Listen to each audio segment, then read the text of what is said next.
السلام علیکم ویورز، میں ہوں عثمان اور آپ دیکھ رہے ہیں میری یوٹیوب چینل مانی واسی کو۔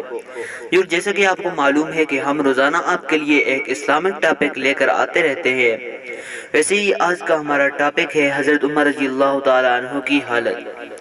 ویورز، آج کی ویڈیو آپ آخر تک ضرور دیکھیے گا۔ ٹائم ویسٹ کیے بنا چلیں آج ویڈیو شروع کرتے ہیں۔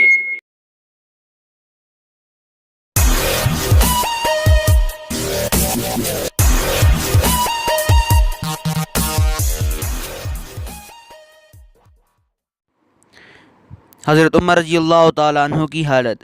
حضرت عمر رضی اللہ تعالیٰ عنہ بسا اوقات ایک تنکا ہاتھ میں لیتے اور فرماتے کاش میں یہ تنکا ہوتا۔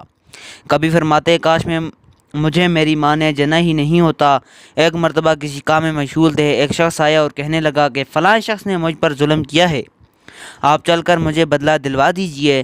آپ رضی اللہ تعالیٰ عنہ نے اس کے ایک دھرا مار دیا کہ جب میں اس کام کے لیے بیٹھتا ہوں اس وقت تو آتے نہیں، جب میں دوسرے کاموں میں مشغول ہوتا ہوں تو آ کر کہتے ہیں کہ بدلہ دلوا۔ وہ شخص چلا گیا۔ آپ رضی اللہ تعالیٰ عنہ نے آدمی بھیج کر اس کو بلوایا اور دھرا اس کو دے کر فرمایا کہ بدلہ لے لو۔ اس نے عرض کیا کہ میں نے اللہ کے واسطے معاف کیا۔ گھر تشریف لائے، 2 رکعت نماز پڑھی، اس کے بعد اپنے آپ کو خطاب کر کے فرمایا اے عمر، تو کمینہ تھا، اللہ نے تجھ کو اونچا کیا، تو گمراہ تھا، اللہ نے تجھ کو ہدایت کی، تو ذلیل تھا، اللہ نے تجھے عزت دی، پھر لوگوں کا بادشاہ بنایا۔ اب یہ ایک شخص آ کر کہتا ہے کہ مجھے ظلم کا بدلہ دلوا دے تو اس کو مارتا ہے، کل کو قیامت کے دن اپنے رب کو کیا جواب دے گا؟ بڑی دیر تک اسی طرح اپنے آپ کو ملامت کرتے رہے۔ آپ رضی اللہ تعالیٰ عنہ کے غلام حضرت اسلم رضی اللہ تعالیٰ عنہ کہتے ہیں کہ میں ایک مرتبہ حضرت عمر رضی اللہ تعالیٰ عنہ کے ساتھ حرہ کی طرف جا رہا تھا۔ ایک جگہ آگ جلتی ہوئی جنگل میں نظر آئی۔ حضرت عمر رضی اللہ تعالیٰ عنہ نے فرمایا کہ شاید یہ کوئی قافلہ ہے جو رات ہو جانے کی وجہ سے شہر میں نہیں گیا، باہر ہی ٹھہر گیا، چلو اس کی خبر لے لیں، رات کو حفاظت کا انتظام کریں۔ وہاں پہنچے تو دیکھا کہ ایک عورت ہے جس کے ساتھ چند بچے ہیں جو رو رہے ہیں اور چلا رہے ہیں، اور ایک دیگچی چولہے پر رکھی ہے جس میں پانی بھرا ہوا ہے اور اس کے نیچے آگ جل رہی ہے۔ انہوں نے سلام کیا اور قریب آنے کی اجازت لے کر اس کے پاس آ گئے اور پوچھا کہ یہ بچے کیوں رو رہے ہیں؟ عورت نے کہا کہ بھوک سے لاچار ہو کر رو رہے ہیں۔ دریافت فرمایا کہ اس دیگچی میں کیا ہے؟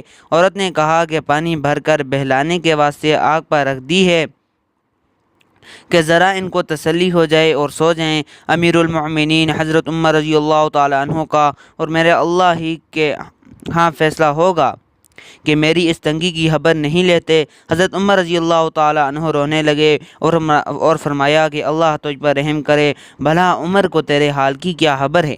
کہنے لگی کہ وہ ہمارے امیر بنے ہیں اور ہمارے حال کی خبر بھی نہیں رکھتے۔ اسلم رضی اللہ تعالیٰ عنہ کہتے ہیں کہ حضرت عمر رضی اللہ تعالیٰ عنہ مجھے ساتھ لے کر واپس ہوئے اور ایک بھوری میں بیت المال سے کچھ آٹا اور کھجوریں اور چربی اور کچھ کپڑے اور کچھ درہم لیے۔ عرض اس بوری کو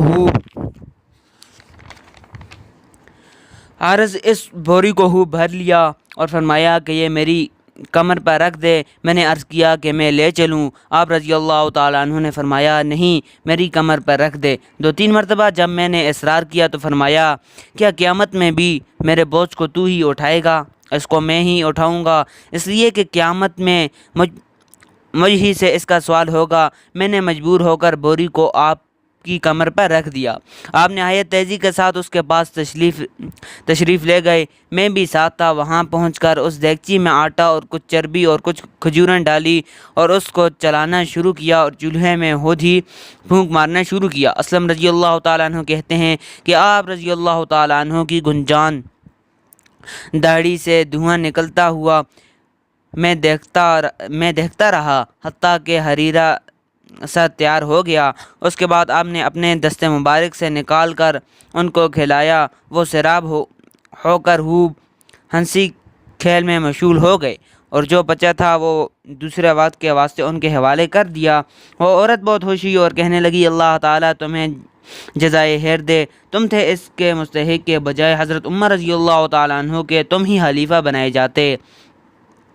حضرت عمر رضی اللہ تعالیٰ عنہ نے ان کو تسلی دی اور فرمایا کہ جب تم خلیفہ کے پاس جاؤ گی تو مجھ کو بھی وہیں پاؤ گی۔ حضرت عمر رضی اللہ تعالیٰ عنہ اس کے قریب ہی ذرا ہٹ کر زمین پر بیٹھ گئے اور تھوڑی دیر بیٹھنے کے بعد چلے گئے اور فرمایا کہ میں اس لیے بیٹھا تھا کہ میں ان کو روتے ہوئے دیکھا تھا، میرا دل چاہا کہ تھوڑی دیر ان کو ہنستے ہوئے دیکھ لوں۔ صبح کی نماز اکثر سورہ کہف، طٰہٰ وغیرہ بڑی صورتیں پڑھتے اور روتے کہ کئی صفوں تک آواز جاتی۔ ایک مرتبہ صبح کی نماز میں سورہ یوسف پڑھ رہے تھے، ایک آیت پر پہنچے تو روتے روتے آواز نہ نکلی۔ تہجد کی نماز میں بعض مرتبہ روتے روتے گر جاتے اور بیمار ہو جاتے۔ یہ اللہ کا خوف اس شخص کا جس کے نام سے بڑے بڑے نامور بادشاہ ڈرتے تھے، کانپتے تھے، آج بھی 1350 برس کے زمانہ تک اس کا دبدبہ مانا ہوا ہے۔ آج کوئی بادشاہ نہیں، حاکم نہیں، کوئی معمولی سا امیر بھی اپنی رعایا کے ساتھ ایسا برتاؤ کرتا ہے۔ ویورز، آج کی ویڈیو بس یہیں تک تھی۔ امید کرتا ہوں آج کی ویڈیو آپ کو بہت اچھی لگی ہوگی۔ چلنے ملتے ہیں ایک نیکسٹ ویڈیو میں، تب تک کے لیے اللہ حافظ۔